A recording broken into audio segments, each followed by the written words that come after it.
Irmãos e irmãs queridos, nós estamos iniciando na IBD uma nova série de aulas, um novo tema, comunidade centrada no Evangelho, que busca resgatar, na verdade, os valores do Evangelho para uma congregação, para uma igreja que crê ser Jesus Cristo o seu fundador, a pedra angular, né? Então, isso nós vamos discutir nas próximas aulas, nos próximos domingos, e faço aqui um apelo para que você possa participar conosco todos os domingos às 9h30 da manhã sobre esse tema. Nós vamos começar hoje a primeira aula.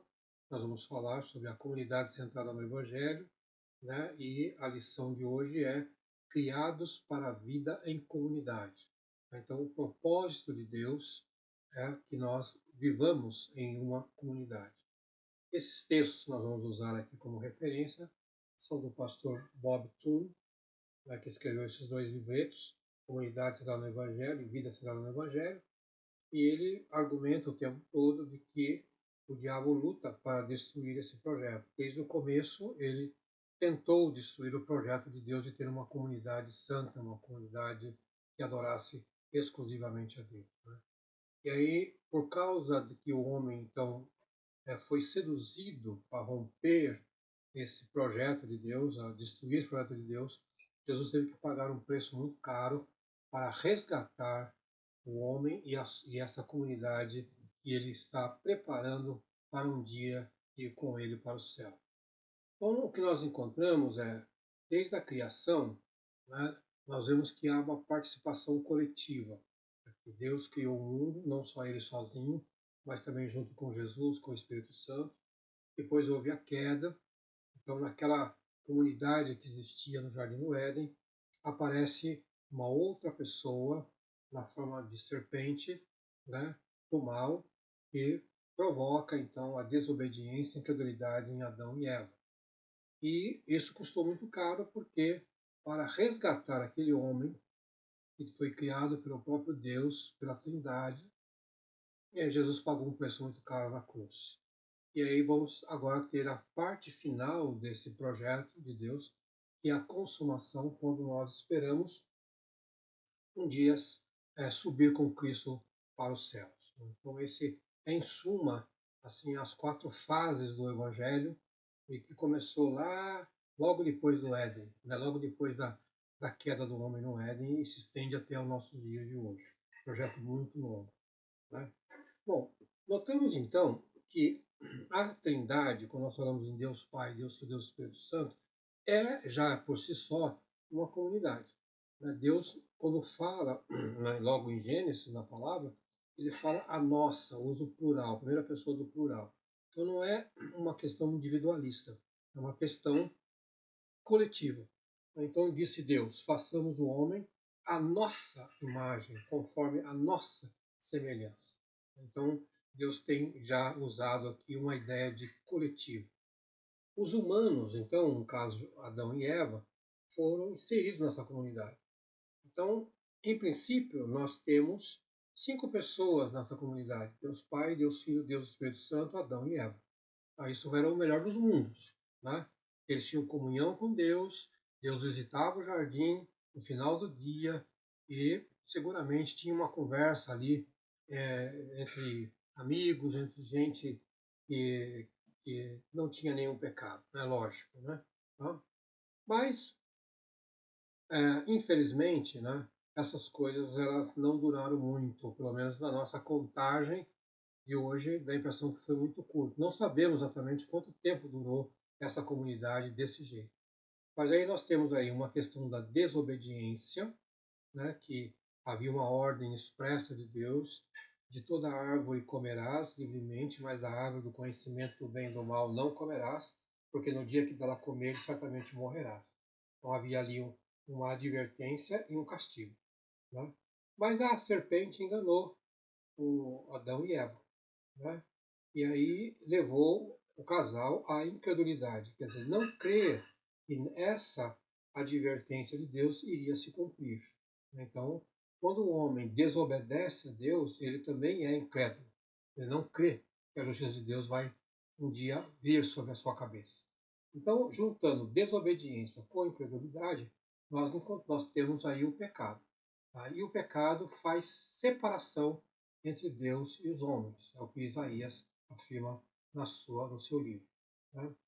Um pensador, pastor, escritor da época dos puritanos, né, lá na Inglaterra, ele escreve o seguinte texto: Você mal sabe o que Deus fez quando quebra. O texto, na verdade, diz assim: Você mal sabe o que fez, o que você fez, quando quebrou pela primeira vez o limite da modéstia. Você abriu a porta da sua fantasia para o diabo, para que ele possa, pose à vontade, para sempre representar o mesmo prazer pecaminoso para você novamente. Ele agora tem acesso à sua fantasia, para incitar pensamentos e desejos lascivos, para que quando você pensar em sua vocação, em seu Deus ou em sua alma, seus pensamentos sejam piores do que suínos, sobre a imundície que não é digna de ser nomeada. Se o diabo aqui entrar em um pé, ele não será facilmente tirado. Então, o rigor que o pastor Richard Baxter trata essa questão de que não pode haver uma brecha, não pode haver nenhuma vez a permissão para que seja colocado em nós a incredulidade, a desobediência. E o diabo sabe muito bem das nossas fraquezas, e muitas vezes ele ataca a soberba, a nossa soberba, ele derruba a nossa modéstia, e aí há um espaço e um caminho largo para que a gente possa cair no pecado. Bom, a questão do casal, Adão e Eva, nós vamos encontrar no texto de Gênesis 3:6, diz assim: Quando a mulher viu que a árvore parecia agradável ao paladar, era atraente aos olhos e, além de tudo, desejável para dela se obter discernimento. Né? Então, o diabo convenceu a mulher de que aquela fruta era agradável, né, ao paladar. Então, veja que houve aqui uma cobiça da carne, alguma coisa de bula, alguma coisa que era interessante para o estômago. Né? E essa cobiça leva a mulher a testar, então, a fruta que era proibida. E também tem a questão dos olhos. Então, nós temos aqui, na verdade, duas cobiças. Né?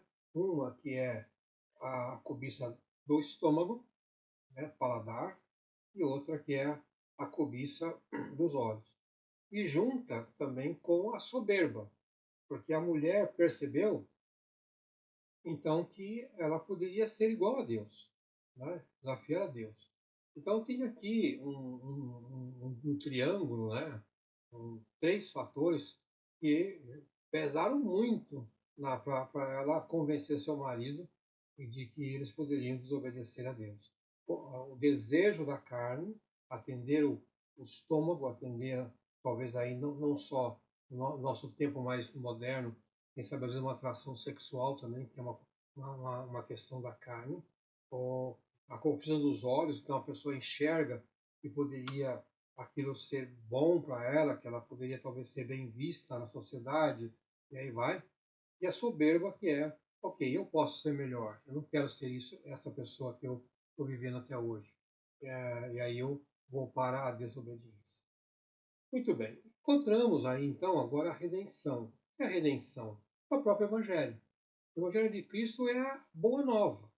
E fala assim, ok, vocês pecaram, vocês estão separados de mim, os vossos pecados afastaram a vocês de mim, não temos mais comunhão, mas através de Cristo, o seu sacrifício na cruz do Calvário, vocês poderão voltar a ser uma comunidade divina novamente. Né? Então isso é o que nós encontramos através de Cristo na cruz do Calvário. Então veja que nos evangelhos, ou também nas cartas, nós vamos encontrar muito isso.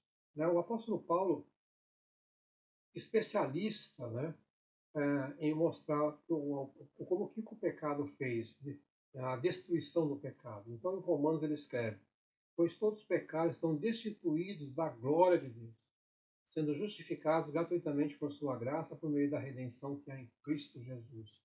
Então, veja, o pecado de Adão e Eva, que se perpetuou, né, até a presente data, até hoje, então, nos tirou de pertencer à glória de Deus, de estar na sua convivência. Né? Mas Deus oferece também pela sua infinita misericórdia, né, a redenção em Cristo Jesus. Né? E agora Paulo coloca, agora pensando mais talvez nessa reunião da comunidade. Se dessa forma fomos unidos a Ele na semelhança da sua morte, certamente o seremos também na semelhança da sua ressurreição. Então, o sacrifício de Cristo como sendo o preço pago para essa comunidade ser novamente restaurada. E aí escreve ainda em Efésios: Deus nos ressuscitou com Cristo e com Ele nos fez assentar nos lugares celestiais em Cristo Jesus. Então, Paulo já tinha uma visão de que nós um dia sentaremos com Ele nos lugares celestiais. E aqui ele coloca no presente. Né? Quer dizer, uma vez que a pessoa aceita Jesus como seu Senhor e Salvador, ele já está assentado num lugar celestial, num lugar de honra, porque o seu pecado, o preço da sua iniquidade foi pago. Bom, a igreja, ela é, então, uma comunidade que é plano de Deus. Ela tem que existir. Jesus fundou a sua igreja. Né? Mas essa comunidade, ela é também um lugar terapêutico. O que quer dizer com isso? Ela revela nossos problemas, mas também oferece tratamento. Né? Então, quem muitas vezes fica só, ou acha que pode adorar a Deus na sua casa, individualmente, ele escapa dessa comunidade terapêutica. Então, seus problemas não serão revelados, mas ele também não terá tratamento. Não é ficando só, isolado, é que as coisas vão melhorar. Então, é na comunidade, é na congregação, é na igreja, em que nós temos as nossas dificuldades, nossos problemas, e que elas serão reveladas, porque é aí que vai mostrar quem nós somos de verdade quando nós estamos num grupo, né? Se nós somos falsos, nós somos hipócritas, se nós não somos tão honestos, essas coisas vão aparecer no grupo. Enquanto eu estiver na minha casa, ninguém vai perceber isso.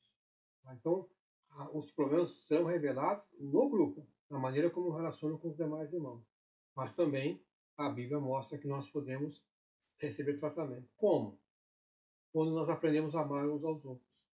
Então, o amor, ele é um antídoto para nosso egoísmo, não é?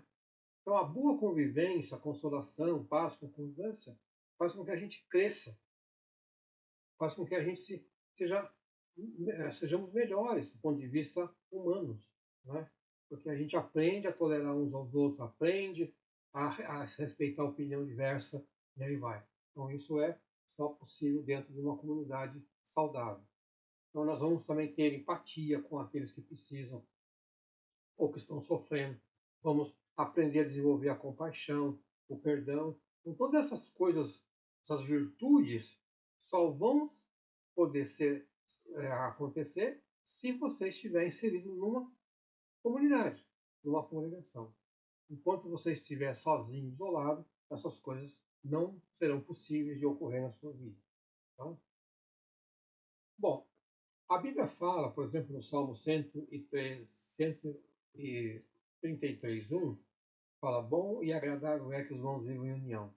Né? Então, quer dizer, como um objetivo, né, que essa comunidade, né, esteja unida, tá? Ela possa apresentar como fruto dessa convivência, dessa união, então, essa alegria, né, de ser gostoso, de ser agradável diante de Deus. Né? Então, esse exercício de viver em comunidade, quando nós superamos as divergências todas, nós encontramos um ambiente bom e agradável, segundo o salmista. Muito bem. O nosso querido Billy Graham, né, muito sábio, um evangelista de primeira, ele alerta para o seguinte: nenhuma área da vida humana é tão cheia de dificuldades e mágoas quanto o relacionamento. Se você listou tudo que aborreceu durante a semana passada, suspeito que a maioria teve a ver com outras pessoas. As pessoas podem ser altruístas e gentis, mas também podem ser difíceis, teimosas, egocêntricas, irrefletidas, más, egoístas, manipuladoras. Mas o problema não são só apenas outras pessoas, somos nós também.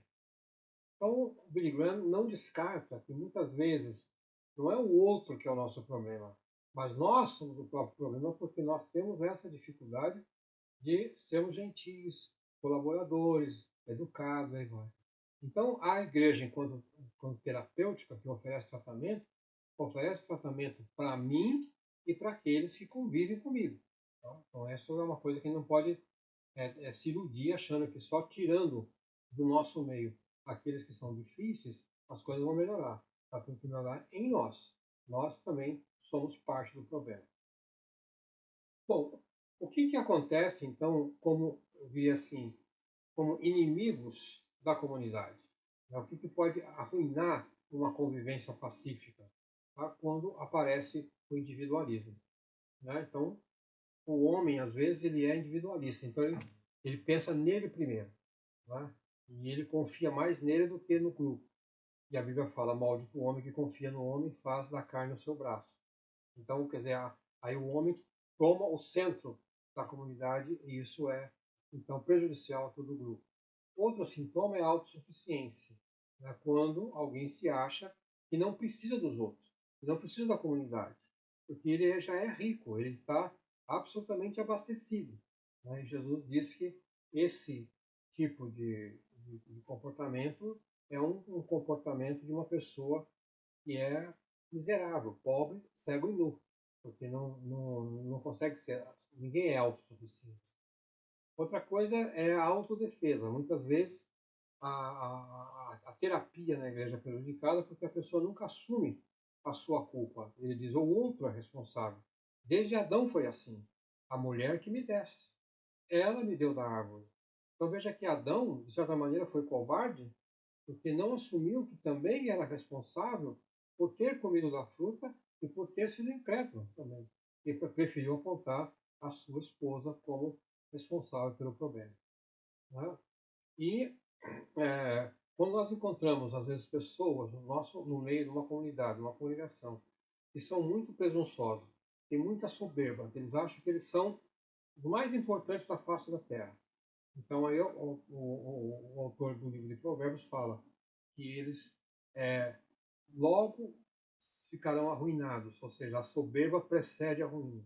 Então, toda soberba traz consigo ruína, né? Traz consigo a desordem, porque não é possível viver numa comunidade se alguém se acha mais importante do que os demais. E, por fim, né, o quinto item que ele coloca, o nosso autor, que eu não posso de mim mesmo fazer coisa alguma, porque não busco a minha vontade, mas a vontade do Pai. Quer dizer, então não é a minha vontade que prevalece, mas a vontade de Deus. Então, quando uma comunidade é saudável, ela busca entender, compreender e executar a vontade que Deus tem para aquele grupo, não é? Então não é o meu desejo pessoal, mas é o desejo que Deus tem para aquela comunidade. Muito bem. E aqui nós encontramos então aqui um desenho, uma ilustração do nosso processo todo de crescimento espiritual na nossa vida. Né? Sabemos que aqui nessa terra nós nunca seremos perfeitos, né? Mas nós buscamos a perfeição, no que a Bíblia vai chamar de glorificação, né? Quando um dia chegarmos no céu. Então veja que desde da nossa chamada, né, que Deus nos chama para o Evangelho, e que nós entendemos essa mensagem, e que nós nos arrependemos, e que nós somos regenerados em Cristo, e que nós exercemos a nossa fé e aceitamos que nossos pecados foram justificados, quer dizer, nós não somos mais devedores diante de Deus porque Jesus pagou o preço. E aí a Bíblia vai mostrando que nós somos adotados a partir daí como filhos de Deus. E iniciamos um processo de santificação, viver uma vida o mais santa possível, né? Aí, tentando superar toda a nossa fraqueza do pecado, até que um dia sejamos glorificados no céu. E o apóstolo Paulo fala, tendo por certo isto mesmo, que aquele que em vós começou a boa obra, a aperfeiçoará até o dia de Jesus Cristo. Meus irmãos, Deus te abençoe. E que você pense mais na comunidade do que você em mim. Você pode pensar que a igreja tem problemas sim. As pessoas, quando se reúnem, trazem para o grupo os seus problemas. Mas é o melhor lugar ainda para que a gente possa crescer, para que a gente possa ser curado, para que a gente possa um dia encontrar Jesus na glória. Jesus não virá buscar você isolado lá no seu quarto, por mais que você tenha seu quarto só para oração. Ele virá buscar a sua igreja. Ele virá buscar uma comunidade que é que foi curada através do sacrifício de Deus na cruz do Calvário. Deus te abençoe. Muito obrigado.